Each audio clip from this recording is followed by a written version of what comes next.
Tala flaval fa poponga mua tala fau mai le si ufonga le lang mua. Mole nei tai au tolu se fulo Iulai lo a whelua ono. Wa pasia e macho la fono le swinga pito te leo tu la fono mo la au malolosi po fana ma o se swinga pito te le talo mai le silia. Ma le fa se fulu tau sanga ua tua nai. Sa ioi fa atasi le National ma le Act e toi tu sile tu la fono le Arms Act o se vaenga o la la tau mali lienga o le whainga malo so fa atasi. Na sau no le minister lango fa msnonga Nicole McKee o nei suinga o le a fa alile e le saunga le mua le atuna o lau tele. Tau fio leo o fana i lima o le au soli tu la fono e ua fa awhaingo fie fu i mo tangatai o mia lai sene o fana o na usta ia le tu la fono tali tonu ina ma fa alo alungia le tu la fono. O tele suinga ma tau teunga ua whaia le tu la fono talo na matatapena ina. Sa whaia talo i nese sai fana automatic po semi-automatics. Fa peima tu la fono foam mo fana sa amata fa amamaluina na ua mai ale os whainga fa telo lisi ile asos fulu mo mati ile lua fes fulu wiva. E langolango ina ile leipal tu la fono o fana masa ngā lulue maisi vaenga fa upwhai ina i tala whia ngai mao ngā le pili pio na sauno Dan Gen Web o le leipa peitai ele o io e lava la la tau vaenga fa upwhai ile ave senga o leo mai le pule fa tonu mana ia ta uai o senga io inga e winga e se foi a ie lava lo la tau tali tonunga o leo le la e tala whia ngai le lei o na va aia le fa au nganga o fana na sauno Web wa whaalongo tele le minister lango ele call for le whaalapotupotonga le whina mo tangata umia ina lai sene o whana ma o se whaalapotupotonga sa lata tele iai le tamaita e minister lango whaamasnonga o le tele o ia suinga o le amata whaamamaluina ile a soluas fultolo se tema.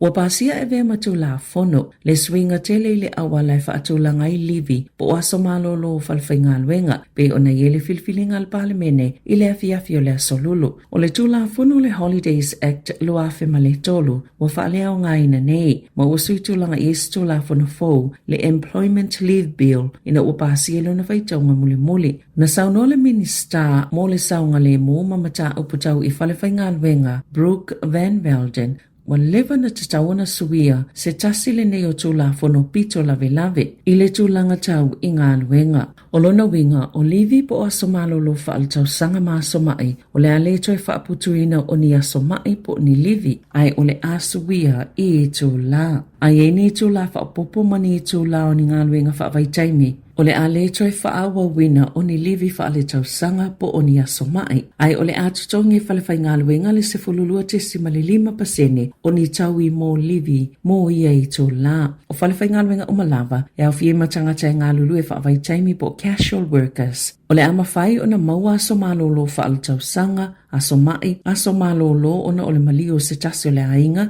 ma aso malolo o na o sawanga i tutono le ainga, mai lava ile aso mua e ama tai o na fai ngā menga. E mawhai fo i a tangata whai ngā luenga o na talo sanga e whaaliliu i tupe, leo o atu i le 5% o leo whainga o alato wa so malolo whaaltau sanga na whaaputu i tau sanga taitasi. Na Sāmoa Van Velden, wa ave e sea e lea pili po le tō la fono, le whaane nefu i le vā o i tō la aso mawai aso, ma ua tā ua tele le pasi o le tō la fono, mo whalawhai ngā luenga i tutono New Zealand. E luas full whama sina le umi, watu watu pisi nisi mala au fai tutongi e tāpena i mone i suinga. O le ai ei fo i se isi tau sanga wha popo, pe a mata wha mamalu to la fono. Ina ia mawhaiona wha a fo wai tu unga o livi i mali lienga mo ngā luenga tangata whai ngā luenga, pe ona sauno le minister e tu saimali poti ale Radio New Zealand.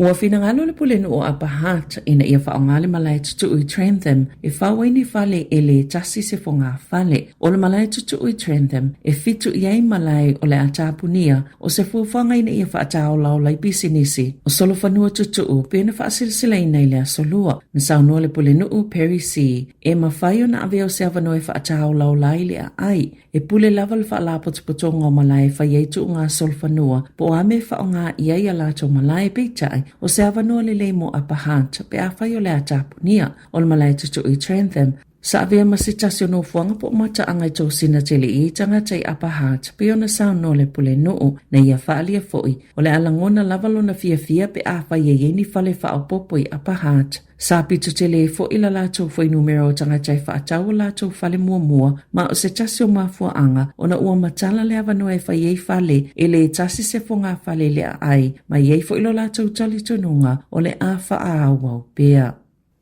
E tu samale to lua fe fit se lau tupulanga talavou e ia afianga I le fatu o manuanga fa ape mamana onga fa apitoa o se tulanga fa le tonu o na yono le to e maua lato benefiti su e ngā luenga mai lata I le fitu se fulu pasene o ia tupulanga e ia afianga tau I le mafau na fa alau ilo le minister moanga fsota I Louise Abston foi numero fa amaumawina I le asolulu mai ia saunua ai o e ola o tau sia le benefiti mo tangata sa ili ngā luenga ia afianga o soifua maloloina pe ona ta ua o ele mawhai ona whai ngā luenga e te tauna wha awaunia o onga pe ta pena fo imoni ngā luenga ele lumanai pe ta ina wha alia vaenga wha upwhai ale green o le a tili wha atitele ina ia afianga o le mawhau o tupulanga talavou ma olo lātou tali tonunga ele te tauna o fia I ia tupulanga ele fōwhanga e ave ese ai ma ile benefiti mo tanga tasu e ngā luenga o le masina o Novema lua whelua ono o le a wha amuta pe ave ese ai le malo le benefiti su e ngā luenga mai tupulanga e ta ise fulu valo ma le ta ise fulu iwa tau sanga le mātutua pe a whai isilia ma le ta ionos fulu lima feta la tupe maua ao lātou mātua ma ta ue whaapea o le auna ia I lātou e sa ilinia lātou ngā luenga o ke topal tau sanga taluai pe tu sama le wha fetolu se lau tupulanga talavou na leanga waa mo le benefiti. E le Pasifika ma whawhato New Zealand e to tolu sfultasi whaipule tamaitai mai ato moto e sfulwha le Pasifika o lo awa I se fono pe na tali malo e le palemene o New Zealand ma o lo o wha autu I whainga whai unga ma suinga o lo o a awhiai le Pasifika o lo o wha awau pe na whiangai malo le Pasifika ma whawhitauli o lo o tau mea ia wanoa to o tele o tamaitai e whiaulu whale atu I upu whai o le malo o le fitu tasi ma le fitu pasene o whaipule uma I le Oceania o le itu pao tamaitai whaatusa I le lua fitu te simaleono pasene I le lalolangi o le asiasinga ia whaipule Wellingtone o toi whaamanato I le sotanga o loo sota I le Pasifika na maua lewa no Porto Williams o se tasi na avea mua ma whaipule Pasifika le motu I saute mo le palemene o New Zealand na sauno ai I le whaatasinga o le whaopopoina o le numero tamaitai whaipule Pasifika I tatono palemene e le whaapena ia na ona avea ma whaipule peitai e au fiele wha amalo singa atili o wha la potupotonga o lo o langolango ina whainga wha atemo kalasi e au fiei au whainga luenga palemene whailau tusi mai e whaia wha amaumonga alo I o tauwalumanga a palemene.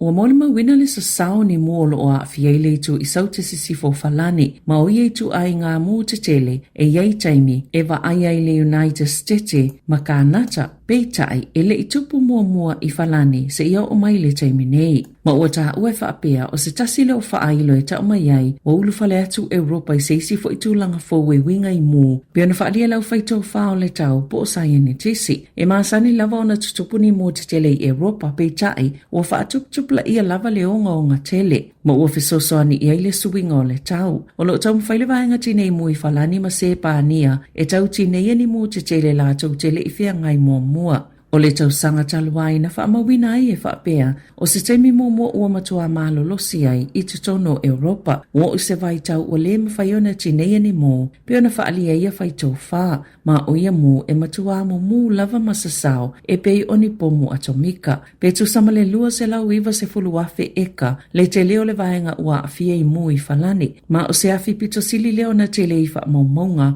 mo le atunu ai o le afo ia le imai a masina o vai tau o mu te tele na sau no le presidente Emmanuel Macron I le asonga fua o se taimi pito sili leo na whaingata ua la tau whaafianga iai o se taimi pito sili o na whaingata talo mai le tau alo na lua o le lalolangi. ita alonga e se fululua masina le umi se ngaluenga fau fau tua o le atau avena e Joe Schmidt o New Zealand i le kalapula kapi Ulster i Aialani. O le lua tau sanga talwaina whaia o ngai le awa Australia beitai na tu ua le ngaluenga le masina nei ina ua mai ala vaenga momol ta amnu sanga fau o le Nations Championship na whaia o nga Schmidt i Aialani le vau le lua fesfulu tolu ma le lua fesfulu wiva mai whaatolo na siampini le ta amnu sanga tele o le Six Nations. O le afso Sonny Schmidt malango ile atina enga fa awau o whaia o ngalakapi Ulster fiso Sonny fa malo si atili se awala ma se whainga manino mo le atina e mai lava ile vaenga la iti fa solo atu ya onga makalapu fa apea ilato ua taa alo fa apolo fesa. Tala fawia mai le siu fongo le laumua.